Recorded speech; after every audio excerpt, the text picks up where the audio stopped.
Hi there. So I'm just going to quickly walk through what it takes to register as a corporation in the state of Maine. Now what you're going to want to do is either download the PDF of the Articles of Incorporation if you're a domestic corporation, or download the application for authority to transact business. That's if you're a foreign entity. Now, unfortunately, there's no online filing method, so you're going to need to download the PDF. In a few states, you can go online and register for an account, but unfortunately, it's just not the case with Maine. So we have the detailed tutorial for domestic businesses, domestic nonprofit, foreign businesses, and foreign nonprofit, and they're going to cost $145 for domestic nonprofit, $250 for foreign profit, and $45 for foreign nonprofit. This is just meant to be sort of a general overview of how to incorporate your business. If you know whether or not you're profit or non, whether you're domestic or foreign. Domestic is, of course, an entity that is being formed within the state, while foreign is one which is pre-existing out of state that'd like to do business in Maine. Now you can click on each one of these tutorials here to get more information. Regardless of your entity type, you're going to need to make sure that the name that you plan on operating under is completely unique to you and indistinguishable from that of any other business entity registered in Maine. Now you can do so by performing a business entity search, so you can click on this tutorial for more information there, or performing a name reservation. Now this will last 120 days. It'll cost a small filing fee, and it'll also ensure that your name is unique to you. Now after you've established that your name is unique, you can download the PDF for your corporation type. So just like before, we have the individual filing methods for each corporation type here.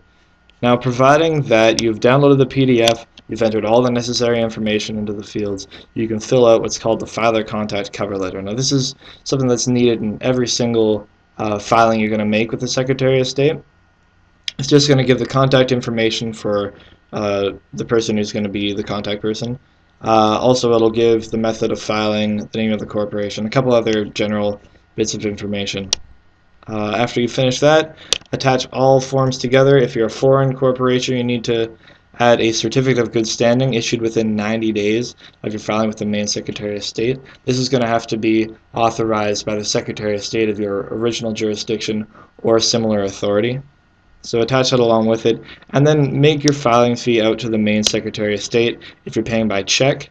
If you're planning on paying by credit card, we have a voucher here available that you can fill out with just all your general credit card information, and mail all those things to the Department of the Secretary of State address that we have right here.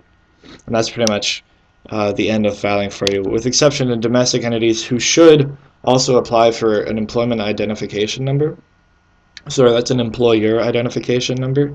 Now this is going to allow you to open up bank accounts, register for credit cards, and it's also going to allow for the IRS to recognize you as a legitimate tax-paying entity. There's a good chance that if you're a foreign entity and you're listening to this, that you already have an EIN. The same goes with corporate bylaws. If you're already functioning as a corporation, there's a good chance that you're operating using a set of corporate bylaws. If not, then feel free to download our template here and have your attorney review it. Essentially all it is a binding contract that delineates the relationship between the incorporators of your business and the corporation itself. So it's pretty much how exactly the organization is going to run on a day-to-day basis. So you can see why that would be important. It's not legally required, but it is definitely a recommended document. If you click on our tutorial here, you'll get a little bit more information as to why you might want to go about drafting one of these. And finally, each year by June 1st, all businesses will have had to have filed their annual report to renew with the Secretary of State. The filing fees, depending on your entity type, will change.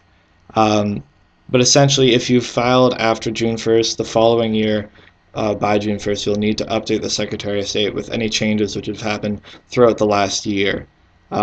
If you fail to do so, you'll be issued a late filing penalty. If you fail to pay this penalty, there's a chance that you will be revoked or your corporation will be dissolved. That's all there is to it, guys. Hope that was helpful. Feel free to click on our other tutorials for more information. Best of luck.